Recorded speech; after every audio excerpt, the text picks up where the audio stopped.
Good morning friends मैं हूं doctor Santosh Pandey. दोस्तों आज हम चर्चा करेंगे ब्लड प्रेशर कम होने के बारे में, या इसी को लो बीपी बोला जाता है। लो बीपी ब्लड प्रेशर का कम होना, या इसी को मेडिकल टर्म में हाइपोटेंशन कहलाता है। इस समस्या के बारे में मैं आपको जानकारी दूंगा। मैं आपको बताऊंगा कि किस कंडीशन को कहते हैं कि ब्लड प्रेशर कम हो गया, क्या इसकी रीडिंग होती है।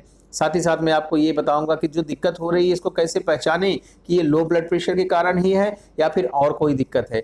मैं आपको ये बताऊंगा क्या इसके कारण होते हैं, किस वजह से ये हमारा ब्लड प्रेशर कम हो जाता है। लास्ट में मैं आपको ये भी बताऊंगा कि ये जो समस्या हो रही या ये जो समस्या है इससे हम निजात कैसे पाएं, छुटकारा कैसे पाएं, कैसे हम ठीक कर सकते हैं, कैसे हम हमेशा के लिए ठीक कर सकते हैं। इन बातों पे मैं आपसे विस्तार से चर्चा करूंगा दोस्तों। तो दोस्तों सबसे पहले ये जानते हैं लो ब्लड प्रेशर मीन्स कितने के नीचे ब्लड प्रेशर जाने को लो ब्लड प्रेशर कहलाता है। दोस्तों यदि हमारे डॉक्टर या हमारी ब्लड प्रेशर की मशीन ये बताती है कि 90/60 से नीचे आपका ब्लड प्रेशर जा रहा है, सिस्टोलिक 90 हो रहा है और डायस्टोलिक 60, इससे नीचे ब्लड प्रेशर जा रहा है, तो निश्चित रूप से ये हाइपोटेंशन या लो बीपी कहलाता है।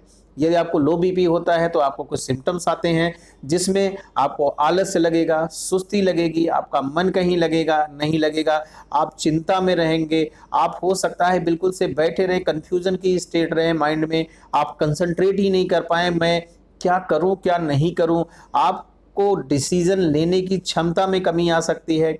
दोस्तों यदि आप ब्लड प्रेशर लोअर की समस्या से सफ़र कर रहे हैं तो आपकी आंखों के सामने अंधेरा सा छाएगा, ब्लड विजन रह सकता है, और बहुत बहुत बार तो ये भी होता है मरीज बेहोश सा हो जाता है। कुछ लोगों में ये भी होता है कि कुछ बिल्कुल फैंट से हो जाते हैं, बेहोश हो जाते हैं, लोग उन्हें पानी मार के जगाते हैं या फिर इस तरह के कुछ करते हैं जिससे बहुत बार पेशेंट अवेक हो जाता है। ऐसे पेशेंट जिनका ब्लड प्रेशर लोअर साइड है, यदि उनकी पल्स रेट पे हाथ रखते हैं तो देखेंगे पल्स रेट उनकी जल्दी जल्दी चल रही है, परंतु वो बहुत आसानी से नहीं मिल रही है, फीबल मिलेगी, कमज़ोर मिलेगी, बहुत बार इर्रेगुलर भी देखने को मिल सकती है। ऐसे कुछ लक्षण होते हैं। कारणों की बात किया जाए दोस्तों तो इसके बड़े इंपॉर्टेंट से कारण होते हैं, बहुत सीधी सी वजहें होती हैं। सबसे पहला अगर हम बात करें तो यदि हम बहुत ज़्यादा एंजाइटी में रहते हैं, बहुत ज़्यादा चिंता में रहते हैं, हम छोटी छोटी चीज़ों को लेके स्ट्रेस में आ जाते हैं, पैनिक हो जाते हैं, तो भी ऐसी कंडीशन क्रिएट हो सकती है। यदि हम डिप्रेशन में रहते हैं तो भी ऐसी कंडीशन क्रिएट हो सकती है।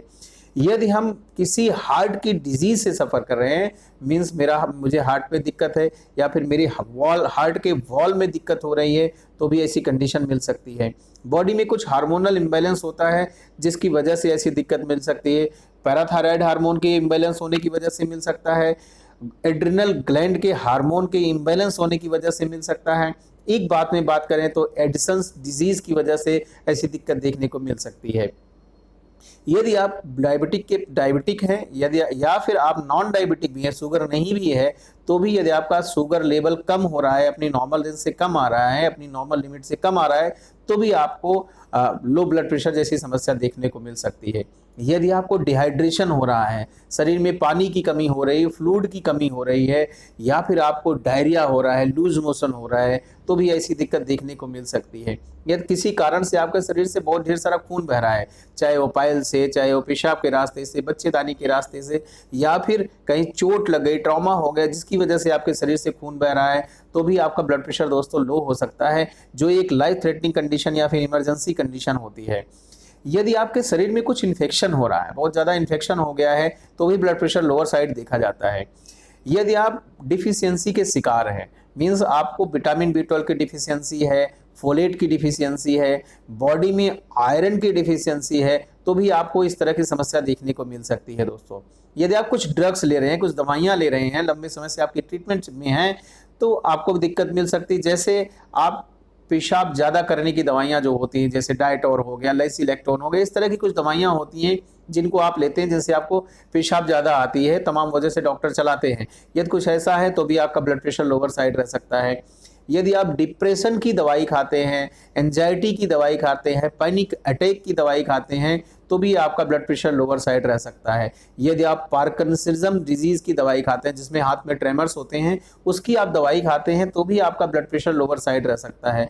ऐसे पेशेंट जो इरेक्टाइल डिस्फंक्शन की दवाई खाते हैं, उनमें भी इस तरह की समस्या देखने को मिल सकती है। यदि आपको कोई एलर्जी है, आपको एनाफिलेक्टिक रिएक्शन हो रहा है, मींस जैसे कुछ लोगों को आपने देखा होगा प्रॉन्स खा लिए या सी फूड खा लिया, कुछ ऐसा खा लिया, तो जिससे शरीर में बहुत ढेर सारे चकत्ते आ जाते हैं और सांस लेने में दिक्कत, पैल्पिटेशन, इस तरह की दिक्कत होने लगती थी, एनाफिलेक्टिक रिएक्शन कहलाता है। अगर कुछ ऐसा हो रहा है तो भी आपका ब्लड प्रेशर लोअर साइड मिल सकता है।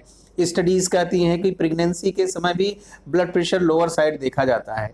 ये कुछ मेन और इंपॉर्टेंट कारण होते हैं जिनकी वजह से ब्लड प्रेशर आपका लोअर साइड रह सकता है दोस्तों यदि हम दवाओं की बात करें तो इसमें बहुत अच्छी दवाइयां हैं जो इस तरह की कंडीशन को ठीक कर सकती हैं, परंतु उसके पहले ये जानना जरूरी है, यदि आपको डिहाइड्रेशन हो रहा है या आपको किसी मेडिसिन की वजह से हो रहा है या फिर आप प्रेगनेंसी की वजह से है या फिर और कोई कारण है, तो उसे अपने डॉक्टर से मिलकर उसे रूल आउट कराना चाहिए। और उस यदि ऐसा नहीं है, कुछ और वजह मिल रही है, आप मेडिसिन लीजिए, अच्छा रिजल्ट पाएंगे। इसमें सबसे पहली मेडिसिन का नाम आता है जेलसिमियम। जेलसिमियम दोस्तों बहुत अच्छी मेडिसिन है ऐसे पेशेंट के लिए जिनको हमेशा सुस्ती छाई रहती है, शरीर डल रहता है, मन नहीं लगता है, बिल्कुल खिन्न से बैठे रहते हैं, उनको वो समझ ही नहीं पाते वो क्या करें, उनको चक्कर की समस्या रहती है, सर का भारीपन रहता है, आंखों के सामने अंधेरा सा या काला सा आता रहता है, छाया रहता है, काला सा छाया रहता है। यदि आपको ऐसी समस्या मिल रही है तो आपको जेलसिमियम मेडिसिन लेनी चाहिए। जेलसिमियम मेडिसिन की 30 पोटेंसी की 4-4 बूंदें सुबह दोपहर शाम 3 बार लीजिए, अच्छा रिजल्ट पाएंगे दोस्तों। नेक्स्ट मेडिसिन होती है कैक्टस। कैक्टस दोस्तों उन पेशेंट के लिए अच्छी मेडिसिन है जिनका मन बड़ा उदास रहता है, बहुत मन खिन्न रहता है। ऐसे लोग बिल्कुल चुपचाप से बैठे रहते हैं, कुछ भी काम नहीं करना चाहते हैं। ऐसे लोग ये समझ ही नहीं पाते कि उनको दिक्कत क्या हो रहा है। उनसे पूछो क्या परेशानी है, कहेंगे डॉक्टर साहब मैं खुद ही नहीं समझ पा रहा हूँ मुझे क्या दिक्कत हुई है, फिर भी मुझे अच्छा नहीं लग रहा है। ऐसे पेशेंट को यदि आप समय पे खाना नहीं दीजिए या समय से खाना नहीं खाते हैं तो उन्हें सर दर्द मिल सकता है। ये कुछ इंपॉर्टेंट सिम्टम होते हैं। अगर ऐसा मिल रहा है तो आपके लिए कैक्टस मेडिसिन है।